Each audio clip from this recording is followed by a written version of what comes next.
Welcome to Canada's podcast. Hello, I'm Mario Toneguzzi, Managing Editor of Canada's Podcast. Joining me today on Calgary's podcast is Dr. Anmol Kapoor, who is founder and CEO of BioArrow. Thanks for joining us today, Doctor. Thank you so much for having me, Mario. All right, let's talk a little bit about BioArrow. Tell me what it is and what you guys do. Well, BioArrow is a one-of-a-kind company. It's a global company. It has 4 different verticals. What it does specialize in precision health. So far, the healthcare has been a hit and trial approach. So me as a cardiologist, practicing cardiologist in Canada, often we don't know if a person may respond to an aspirin, if they're having a response to a statin, and if the medication we're giving are the right medication and the right dosages. Or sometimes we don't even know why some people develop a heart disease prematurely and why some people develop a heart failure without having any blockages. Many times we call them as idiopathic. We have no idea.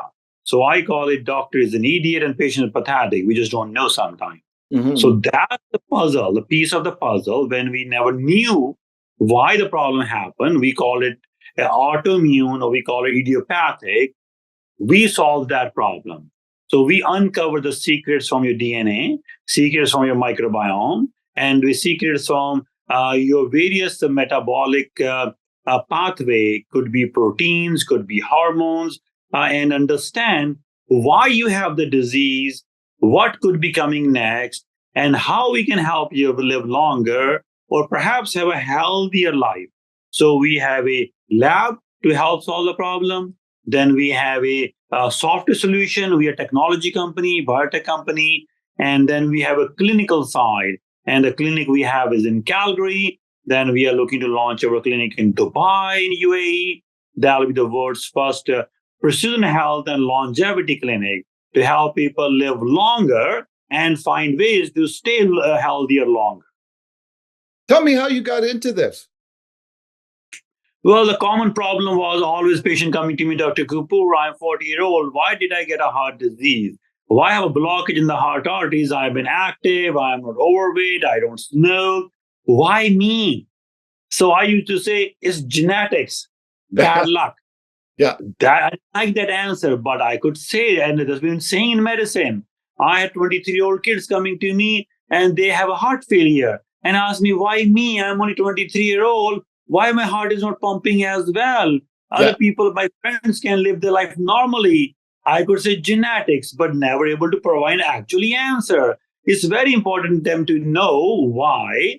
And I was frustrated within the healthcare system itself, what we have in Canada, because we become a disease care industry. We are not healthcare anymore. So we call it a disease care. We should change our rebrand our healthcare system to a disease care system. Calgary disease care system, Alberta disease care system, because we are looking for diseases and we're trying to manage the diseases. We are not trying to prevent the diseases to occur. Yeah. So I shifted my focus in that direction because prevention is cheaper than cure. So if we can keep people healthier longer, then we don't have to give all these medications at the later stage of life, which cost a lot of money to healthcare system. Yeah. So that would motivate me that I wasn't happy the type of medicine I'm practicing as a cardiologist. So yes, I can still practice the way I'm doing right now. So I tell them I can be an average cardiologist within the system, the resources the government is giving me. But I can be exceptional cardiologist. But if you want, those resources will include DNA sequencing, microbiome sequencing, looking at certain proteins, certain hormones, which may not be offered by within healthcare system. So that could help me shed some extra light. So that motivated me to come into this area because I want to provide exceptional care. We are Canadians are exceptional human beings. We are so kind, we gentle, we say thank you, sorry, wherever we go, we open a heart. We welcome everyone. Yeah. But we have to look after their heart now.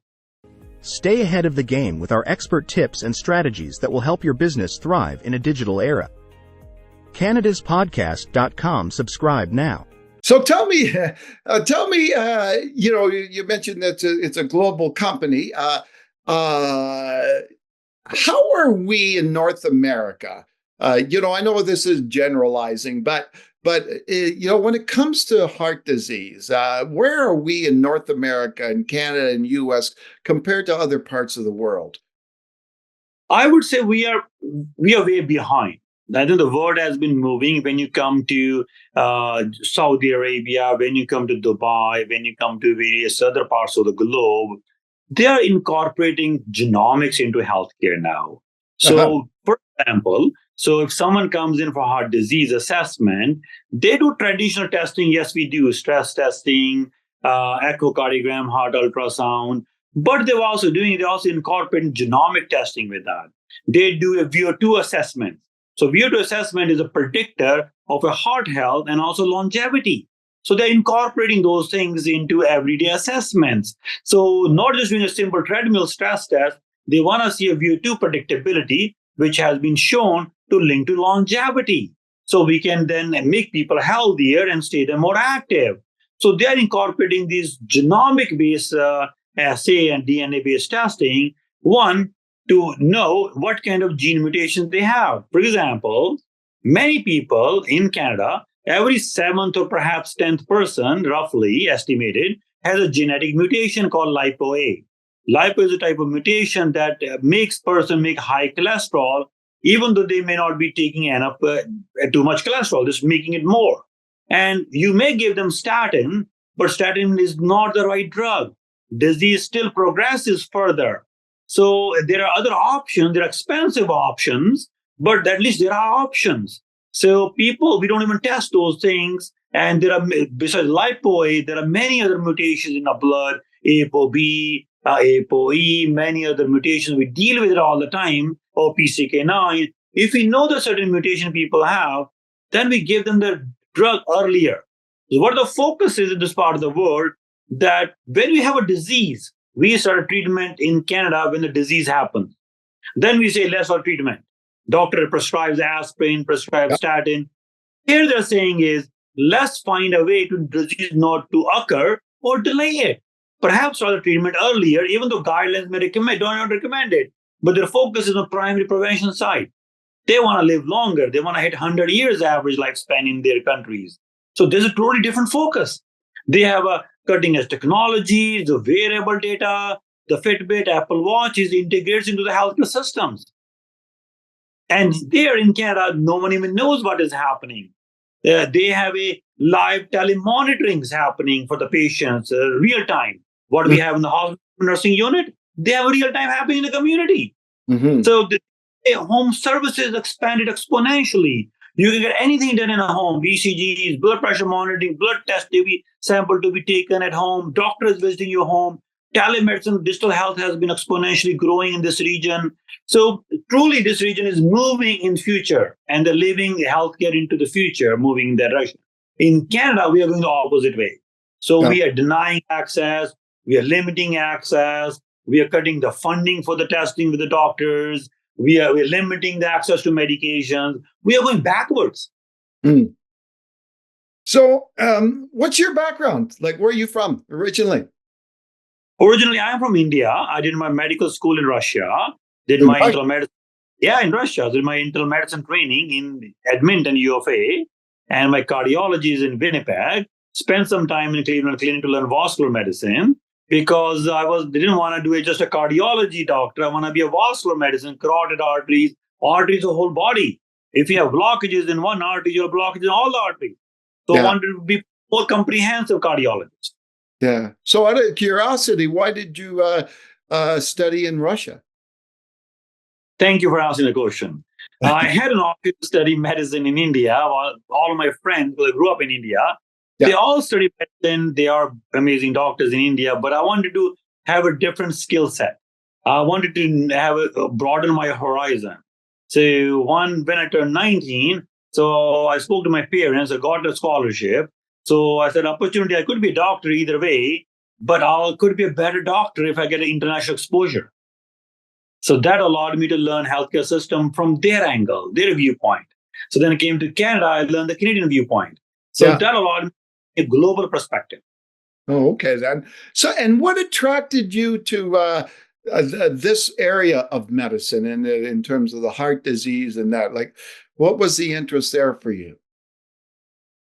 Desire to help people, desire to get people to get the right answers at the right time and without any delay. So if I could bring the technology solutions into play, if we can bring in the state-of-the-art technologies or testings or things I can use in a more proactive way, so that motivated me towards cardiology. Cardiology usually has been spearheading the innovation cycle in medicine quite often than other parts of medicine. Oncology, rheumatology, dermatology, they have taken recent advances in this area. Our cardiology usually has been from day one to take these steps in this direction. So naturally, it made sense for me to do research in this area. So we founded Canada's first $1 million research year called Guru Nanak Dev Ji Dil Research Year at University of Calgary, where $1 million were spent to find solutions for South Asian community, because South Asian Canadians are at higher risk of developing heart disease than non-South Asian Canadians. So, but just answer, which is every fifth, sixth Canadian probably is a South Asian. So by saying that it's genetics, not providing them support or resources, was not an answer. So I wanted to encourage research in the healthcare system, promote funding at the University of Calgary, so researchers can learn more about community. Canadians are born here or immigrated, and we can provide better care for everyone. Canada's podcast is your gateway to success in the world of entrepreneurship. Start listening today. CanadasPodcast.com. Subscribe now. You're obviously, you're a doctor, but you're also a businessman, right? And so tell me, how do you juggle both? Like, do you still have time to do your doctor stuff, or is it mostly business stuff now? I think it's both. My business is the best business ever. It is saving people's lives and making sure they get the right treatment, the right strategies, and intent is always first do no harm. I was talking to some of the royal families here in UAE in the Middle East last few days, and the idea is always do first no harm to the patient. If we can't help, can't fix, let's not harm the patient. That's number one. It's very, very important. So from with that intent, what are the business we have? We try to make sure the pricing is affordable for the patients. We want to make sure that it is democratized access there. Even though we have lots of patents. In the BioArrow, we have filed over 70 patents over the last couple of years. But we still want to make sure that there's a democratic access. No one should have a control of humanity. So we want people, average person should be able to afford. So that's my business is. To genomic testing and all these amazing technologies are only confined to the richest people on this earth right now. My goal is to make it to get to the masses. So even if I could make a $1 from 1 billion people, it's a $1 billion. That's the best business. Yeah. So this then make it cheaper and more accessible and from a global perspective. So I do both. So I do practice medicine. I do see cardiology. By the way, I'm looking for new cardiologists, and hopefully the division of cardiology in Calgary could help me find new cardiologists so I could help make Alberta proud. So I could make Canada proud by deploying this technology, not within Canada health system, but global level. So that will generate more revenue, more economic output, more jobs will be created in this area. Yeah. Well, health is big business, isn't it? Well, we always need it. And health is an investment and not an expense. So like in business, we invest money for success. We should invest money in our health. So if we don't do it, as businesses will fail, if not strategies in place. Same way, we have to invest money in our health, and we should have a right strategy, and we make sure we follow through. Then we'll be successful for a long, long time. So it is a safe business. I do recommend people to invest into health. I recommend everyone because it improves. Yeah. All of us help.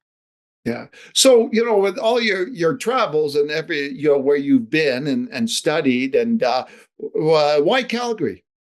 Why'd you end up here? Well, Calgary is a beautiful city, amazing people. It's Calgary who made me who I am today. So I'm thankful to Alberta. That's from the bottom. If it was in Alberta, it was in Calgary, I would not stay in any other part of Canada. So I love Calgary. Why? Because we believe in innovation. We let innovation happen in the companies. We promote entrepreneurship. We have one of the lowest taxes here in North America. So we encourage competition. We encourage entrepreneurship in health. Yes, we have challenges. Adoption is slow. So for adoption, I have to go outside as many other healthcare companies before our healthcare system adopts us. So we have to validate our technologies outside. Then we get help in Canada. But the innovation cycle and the support what we get from an environment in itself, the talent we have in Calgary is amazing. We are top class city. We just need to support and provide it. So I would not rate Calgary with any other city. Yes, they are amazing. Toronto, Vancouver, Edmonton may be good. Calgary is the best city in my opinion. Okay, super. So, Doctor, what do you do outside of the business and outside of being a doctor? Like, what do you do to relax? And do you have any passions, any interests, hobbies? Well, good question. Someone asked me yesterday, and Dr. Kapoor, what's your story? What do you do? I said, I love meeting people, talking to people, interacting with them and learning from them, socializing, spending time with them. Yeah. So going art, play, theater, nice meal, dinner. From a sports perspective, I like to go to gym. I like to get this energy out. Sometimes negativity comes in the cycle of any entrepreneur. So make sure to go for exercise and try to get my anger in the gym. So I do that. And try to do it regularly when I'm traveling. And if in the airport, I do some exercises in the airport in itself. Try to keep my heart rate going and cardio going. So do enjoy movies. I do enjoy Formula One. Driving is my passion. So it could be a Ferrari is one of my favorites. So I'm hoping for them to win one championship one day. So I'm cheering for them. In hockey, Flames the best. One day we'll win the Stanley Cup too. So I'm counting on all of those things. All right. Well, wonderful. Well, I appreciate you taking the time and talking to us today, Doctor. Thank you. Thank you so much. All right. That was Dr. Anmol Kapoor, who is founder and CEO of BioArrow. I'm Mario Toneguzzi, managing editor of Canada's podcast, today with Calgary's podcast. Thanks for joining us.